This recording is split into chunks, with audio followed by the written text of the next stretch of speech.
역사를 기록하지 않는 민족은 사라진다. 여러분, 안녕하세요. 정약용의 인생 강의록입니다. 오늘 저는 여러분께 한 가지 놀라운 사실을 말씀드리고 싶습니다. 지금으로부터 2500년 전, 한 그리스인이 인류 최초로 체계적인 역사 기록을 시작했습니다. 그의 이름은 헤로도토스. 그리고 그가 남긴 역사라는 책 한 권이 오늘날 우리가 알고 있는 모든 역사학의 출발점이 되었다는 사실 알고 계셨나요?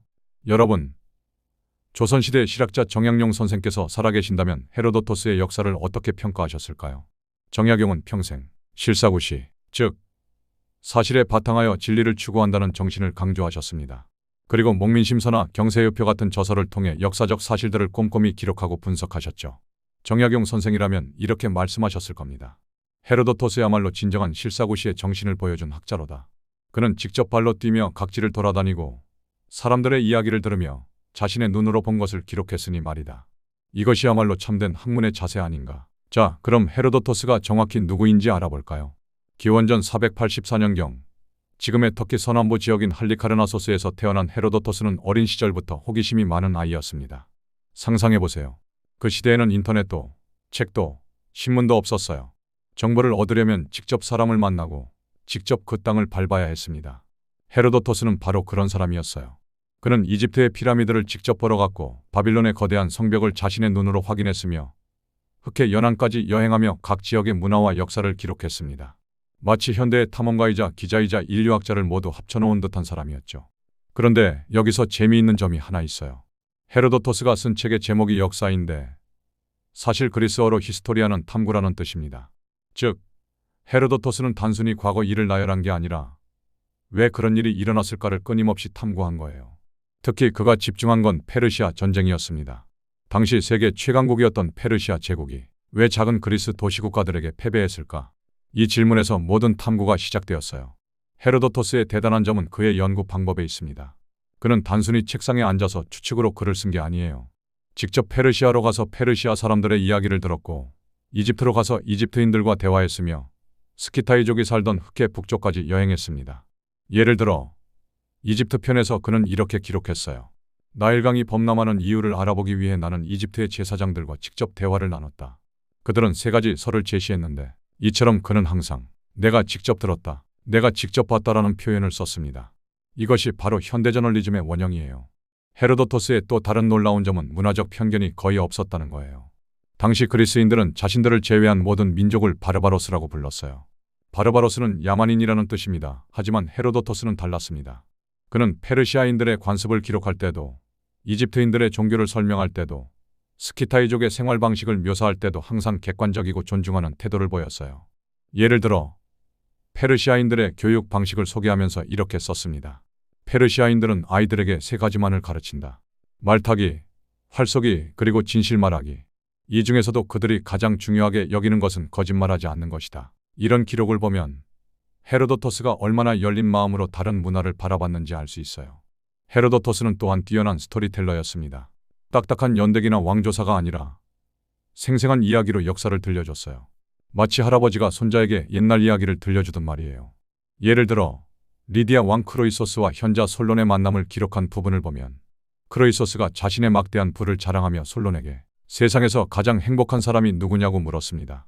그런데 솔론은 크로이소스가 아닌 다른 사람들의 이름을 대며 마지막에 이렇게 말했어요. 사람은 죽어봐야 행복했는지 알 수 있다. 나중에 크로이소스가 페르시아의 패배에서 화형대에 올라갔을 때 그제서야 솔론의 말을 깨달았다는 이야기죠. 이런 식으로 헤로도토스는 단순한 사실 나열이 아니라 인생의 교훈이 담긴 드라마틱한 이야기로 역사를 전달했어요. 그럼 헤로도토스의 역사가 현대를 살아가는 우리에게 어떤 의미가 있을까요? 첫째, 직접 경험의 중요성입니다. 요즘 우리는 인터넷만 보면 모든 정보를 얻을 수 있다고 생각해요. 하지만 헤로도토스는 2500년 전부터 직접 보고, 직접 듣고, 직접 경험해야 진실을 알 수 있다고 말했습니다. 둘째, 다양성 존중입니다. 지금도 우리는 종종 다른 문화를 편견의 시각으로 바라보곤 해요. 하지만 헤로도토스는 이미 그 시대의 문화적 상대주의의 정신을 보여줬어요. 셋째, 호기심과 탐구 정신입니다. 왜? 라는 질문을 끊임없이 던지고 그 답을 찾기 위해 끝까지 노력하는 자세. 이것이야말로 헤로도토스가 우리에게 물려준 가장 소중한 유산이에요. 특히 인생 경험이 풍부한 50대 이상 시청자 여러분께 말씀드리고 싶어요. 헤로도토스는 중년이 되어서야 본격적으로 역사를 집필하기 시작했습니다. 그의 나이 40대 후반에서 50대였죠. 이것은 우리에게 중요한 메시지를 줘요. 나이가 들었다고 해서 새로운 도전을 포기할 필요가 없다는 거예요. 오히려 풍부한 인생 경험이 더 깊이 있는 통찰을 가능하게 만든다는 것이죠. 헤로도토스도 젊었을 때는 그저 여행을 즐기는 호기심 많은 청년이었어요. 하지만 중년이 되어서야 그 모든 경험들을 종합해서 인류 최초의 역사서를 완성할 수 있었던 거예요. 여러분의 인생 경험도 마찬가지예요. 지금까지 살아오면서 쌓인 모든 경험들이 바로 여러분만의 소중한 역사인 거죠. 마지막으로 정약용 선생의 관점에서 헤로도토스를 다시 한번 조명해 보겠습니다. 정약용은 아방강역고를 통해 우리나라 지리를 정확하게 연구했고 경세유표를 통해 조선의 정치제도를 분석했으며 목민심서를 통해 올바른 통치의 방법을 제시했습니다. 이 모든 것이 바로 헤로도토스의 정신과 맥을 같이 한다고 볼 수 있어요. 정약용은 항상 실증적 연구를 강조했습니다. 추상적인 이론보다는 구체적인 사실에 바탕한 학문을 추구했죠. 이는 헤로도토스가 직접 발로 뛰며 사실을 확인한 태도와 정확히 일치합니다. 또한 정약용은 민생 경제를 중시했어요. 백성들의 실제 생활을 개선하는 것이 학문의 목적이라고 봤죠. 헤로도토스 역시 단순히 왕들의 전쟁사가 아니라 각 민족의 생활상과 문화를 상세히 기록함으로써 인간의 삶 자체에 주목했습니다. 만약 정약용이 헤로도토스와 만날 수 있었다면 아마 이런 대화를 나눴을 것 같아요. 그대의 실사고시 정신에 깊이 감복하오. 직접 보고 듣고 기록하는 것, 이것이야말로 참된 학문의 자세가 아니겠소? 선생님의 말씀이 옳습니다. 저는 단지 진실을 추구했을 뿐입니다. 각 민족의 이야기를 있는 그대로 전하려 했고 후세 사람들이 판단할 수 있도록 사실을 기록했을 뿐이지요. 바로 그것이요.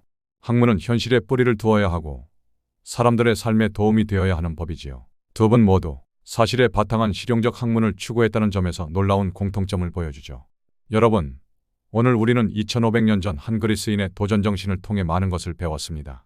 헤로도토스는 단순히 과거 일을 기록한 게 아니라 인간의 호기심과 탐구정신이 어떤 위대한 결과를 만들어낼 수 있는지를 보여줬어요. 여러분도 마찬가지예요. 나이와 상관없이 지금 이 순간에도 새로운 것을 배우고 경험할 수 있어요. 헤로도토스처럼 왜? 라는 질문을 던지고 직접 확인하고 다른 문화를 존중하는 마음을 가진다면 말이에요. 그리고 무엇보다 중요한 건 여러분 각자의 인생 경험이 바로 소중한 역사라는 것입니다. 그 경험들을 후세에 전달하는 것, 그것이야말로 헤로도토스가 시작한 역사 탐구의 정신을 이어가는 일이 아닐까요? 오늘도 정약용의 인생 강의록과 함께 해주셔서 감사합니다. 다음에는 또 어떤 흥미로운 고전의 지혜를 나눌 수 있을지 기대해 주세요. 구독과 좋아요 그리고 댓글로 여러분의 생각을 들려주세요. 감사합니다.